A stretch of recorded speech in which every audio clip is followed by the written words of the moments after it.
Hey, remember that time I was playing through Guild Wars 2 and documenting my journey and experience through it? Yeah, let's get back to that. Welcome to Secrets of the Obscure, SotO for short. I took a bit of a break to wait for all of the content of this new expansion to be out and available for everyone to play. Since it's now all out in the open, it was time to hop back in and see how ArenaNet did with its first expansion in their new yearly expansion model. I've heard some mixed things from friends and people online, but never looked too far into it so I could have my own thoughts when I got around to playing it. Since you're seeing this video right now, I've successfully played through the expansion and have my own thoughts and opinions on it. Having played all of the main story content up to this point, I obviously had some expectations while also expecting the unexpected. What do I mean by that? This new yearly expansion model is something new for ArenaNet. While they've developed plenty for this game already, this new model is new territory for them. Any number of things could have happened, so who knows? Regardless, it was time to hop back into this game I spent over 400 hours in. So now we head into the very first of yearly releases in Guild Wars 2. Welcome to Secrets of the Obscure.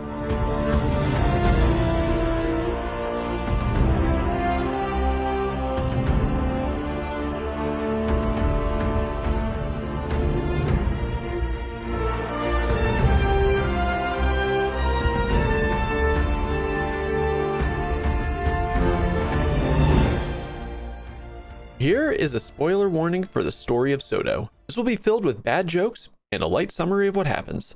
You have been warned. Our story begins with our hero, Vladithar, standing on top of a building in Cantha, looking into the distance, wondering just what was next on the list of world-ending threats. He wouldn't have to wait long before he received a letter to find out it was sent by the most monstrous being in all of existence. A being of such pure evil, the general populace lives in fear of ever seeing them in person. It may be the last thing they ever see. It was Farron. He wants to talk with us in person, something about it being important. So we head to the Salma district to find him. We reach the area where Farron said to meet them. Now, where could he be? This is where the mail said to meet. Maybe I'm early. The Pack Commander, champion of an Elder Dragon, the talk of Tyria, in the flesh. Oh God, it's far worse. It's the media! And they're trying to interview me and embellishing whatever I say to the general public. No! Oh, thank God. Another letter. This one from Timey. Oh, a new upgrade to the communicator. Well, let's test it out. This is Timey. I'm not available to talk right now. You know, busy inventing novel technologies that change how we communicate. Leave a message and I'll get back to you. This is so cool. She invented voicemail. Let's call everyone on the list and see what they came up with.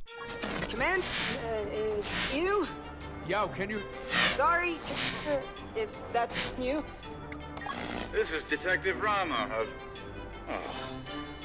Bremen the Scarab Bremen Detective Scarab Agency. Detective Agency. Graham, how are you? The individual you are trying to contact has yet to properly set up their messaging device. Please try again later. This is Marjorie Dillon. This is Marjorie and Casmi. No. Timey's note says to press this button, then start talking. How do you do this flaming device?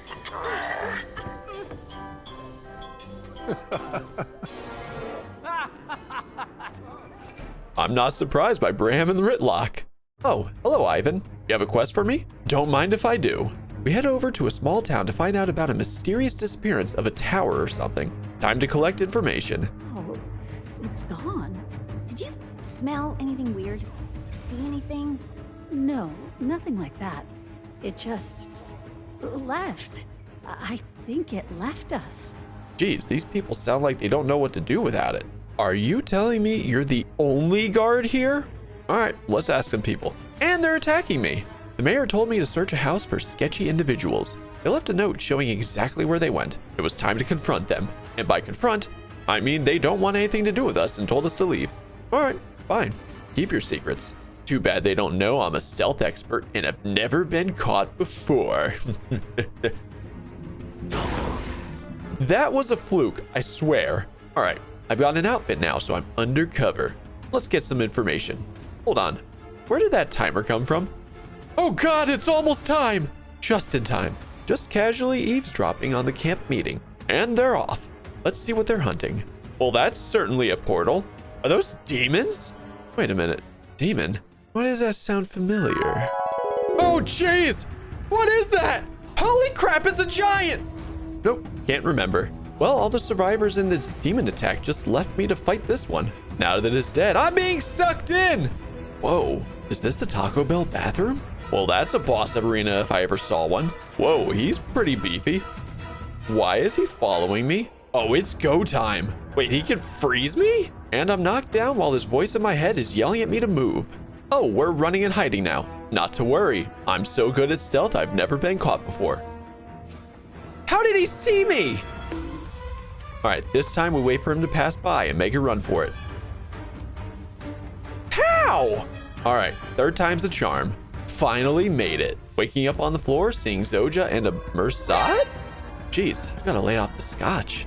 All right, now we're running through this building and fighting more demons. I guess they'll tell me what's going on after we get out. What are these things? Demons? Cryptis. Who are demons, so technically speaking, you're not incorrect. Oh, they're called Cryptis. Well, that gives them a name anyway, but still lots of questions here. Heart of the Obscure, eh? Whoa, Zoja got some drip. Whoa, it's destroying the rift. Onward! Whoa, everything is floating in the air, even the title itself. Given a rental sky scale, we close a rift in the air, then fight on a floating platform. Once the fight is over, it's time to question everyone present. Though I know the first question on everyone's mind here, a sort of floating directly in front of me kind of question. Is that dwarf not stoned? After getting some answers about everything that's going on here, it was about time we spent a lot of time doing the new rift closing event. I was beginning to wonder just how much story was in my event and exploration simulator. Did you say something, Commander? Oh, I wouldn't tell her about me if I were you. She's a bit more raw. Might not react how you'd like. Nothing from me. I'll leave you to your work. Voices in my head telling me what to do, and I do it apparently. Clearly nothing fishy about that. So now we're following Zoja to go find someone they know named Dagda. Found her, and she's currently fighting off a possession. Either that or last night's Taco Bell. Oh, she's big mad. That's okay. I'm no stranger to combat. A winner is me. Well, thank you for refraining from killing me. I'm sure you resisting that urge was a challenge. Well, she's clearly got some trust issues. I'll leave you two alone. Then who are you? Peter. Oh, the voice in my head is named Patha. If I start losing arguments with the voices in my head, I'll be concerned. Oh, Urchik is at your service. Squid is a big fan of your work. Big fan. Oh my god, Urchik is adorable. Now that we saved Dagda, it's time to move on with our plans. And by plans, I mean we're closing more rifts before doing something else. Now that that's done, it's time to meet everyone in a snowy sky island. So the plan is to actually head into the Wizard's Tower now. We did something like that in Kantha. There was a demon in Chulmu's mine, gang leader. Was that a Cryptis? Correct. And your demon was likely a wanderer. Demons who do not affiliate with Eparch's little society. You know, I had a feeling that demon in the post-End of Dragons campaign was the same thing. Honestly, that was the reason I didn't put that story in the last video. But here we are, using it for a 2-second joke. What is that? All right, we need to get into that tower. Apparently, the only way is to forge a key for some reason. Does Garen keep the keys on him or something? Anyway, we need emotions collected in a fast enough time, and long enough to keep the forge burning. Now that that's done, our stoneless dwarf, Lear, just had something weird happen to him, and we need to put him back together, or something like that. I don't know. So much was happening I couldn't keep track of all the dialogue. Fixed him, and now we're in the tower itself. Onward to phase 2. Making it through the tower, getting to choose which group I want to join. I went with Zoja's group because I sort of know Zoja, and Dagda is a buzzkill.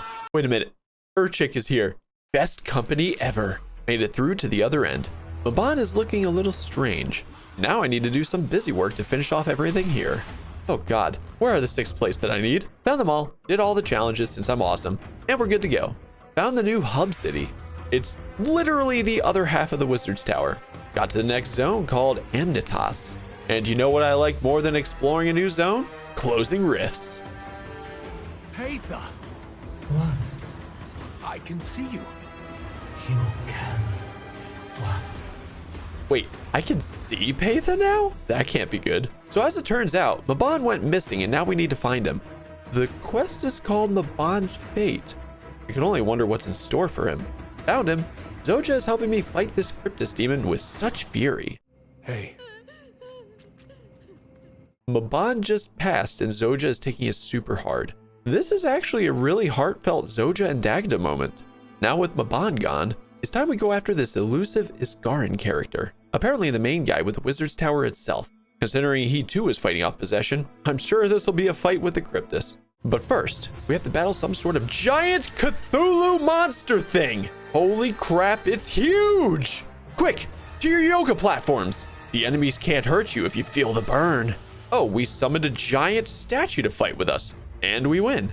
Phew. Now, what was I doing again? Oh, right. Fighting Cthulhu again! No, wait, that's not right. Hold on. Oh, searching for Iskarin. How did I forget that? Alright, it's time to scour everywhere on these maps, leaving no stone unturned. He could be anywhere. He's on top of an obvious tower in the big circle area in the middle of the map. How did we miss that? It's the most obvious place. Anyway, we now need to make our way over to him while fighting off fake versions of himself, and Zoja is getting increasingly skeptical of us talking to the voices in our head. Oh, she figured it out. She's one smart cookie. Alright, Iskarin, it's just you and me. And everyone else. Run away from the portal, only sucking me into it and nobody else. Oh, we're back in Taco Bell's bathroom. Ah, the big demon showed up again, but now Iskarin is here and unpossessed, so maybe we now stand a chance. Ah, who am I kidding? I have to fight by myself.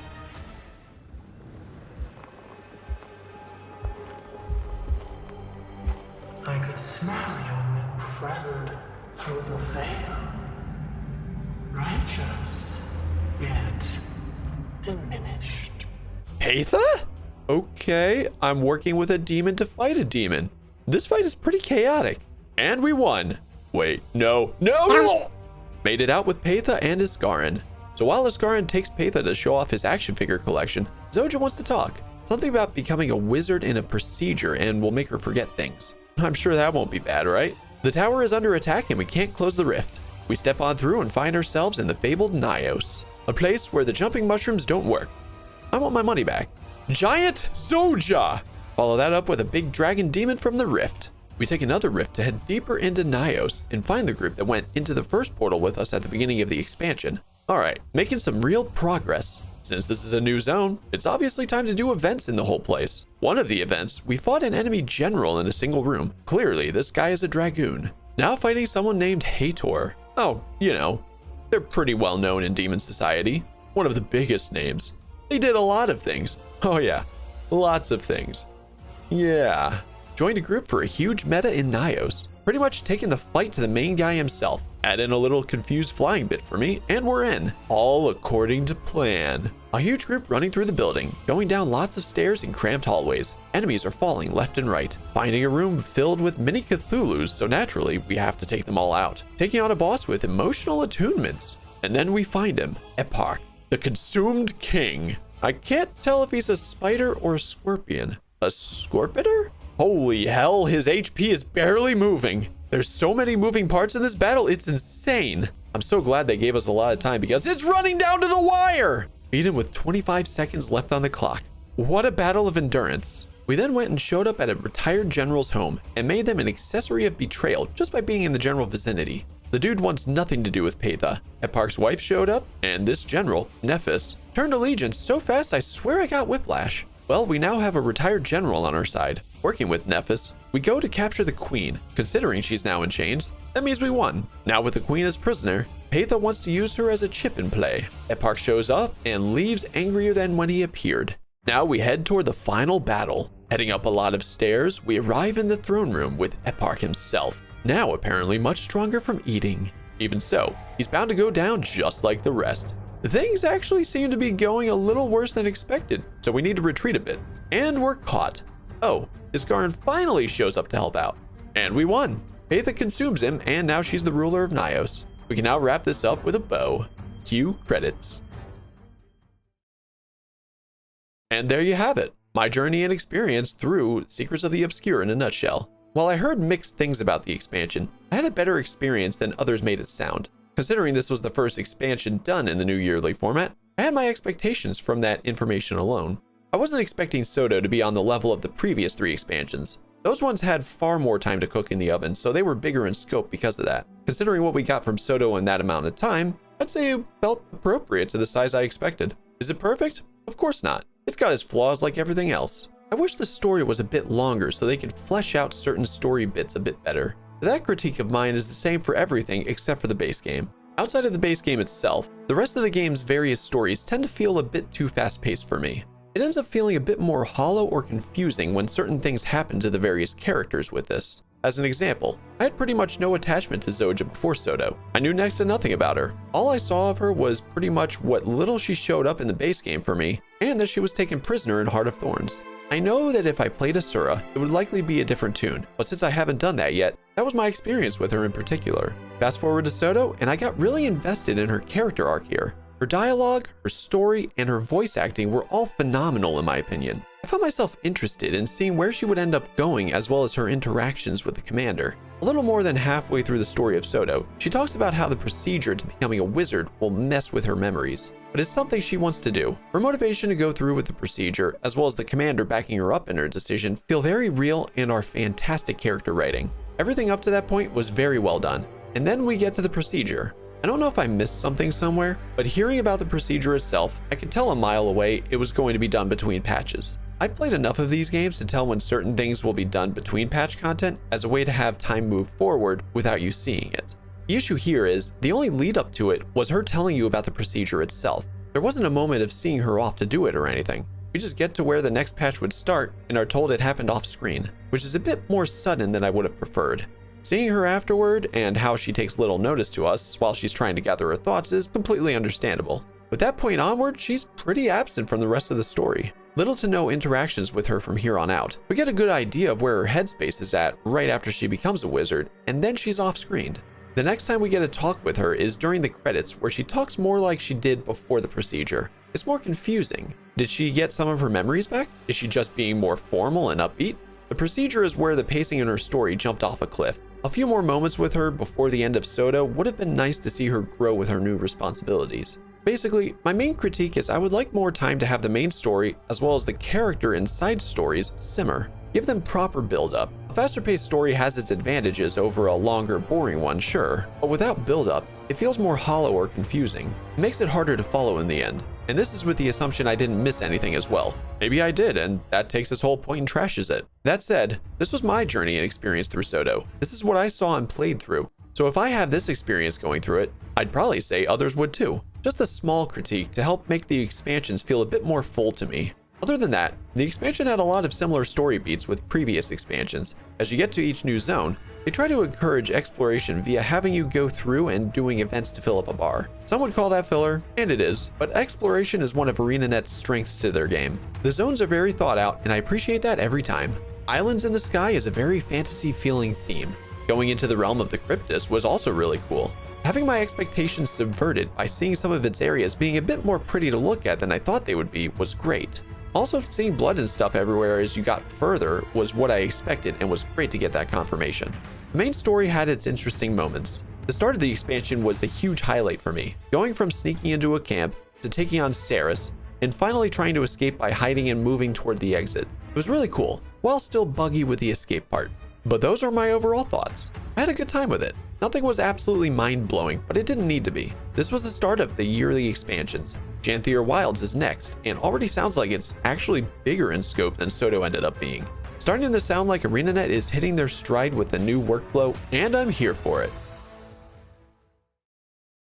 Thank you all so much for watching. I hope you liked the video. This script took me a bit to write up because I'm doing it while prepping a new character for the Elden Ring DLC, so that's taken a lot of time. With Janthier Wilds coming up, I'm going to be doing things a bit differently this time. Rather than waiting for the whole expansion to be released with its patch content, I'm going to hop in and record all the content when they drop and put the whole video together when it's all out later. This will give me the chance to see what content is like at launch. I've always been doing things while far behind everyone else, so this will give me a new way to experience the game, hopping in with everyone else at the same time. I'm very interested to see how the experience differs here. That said, my name is MegaMadVlad, and I hope you all have a great day. Adios.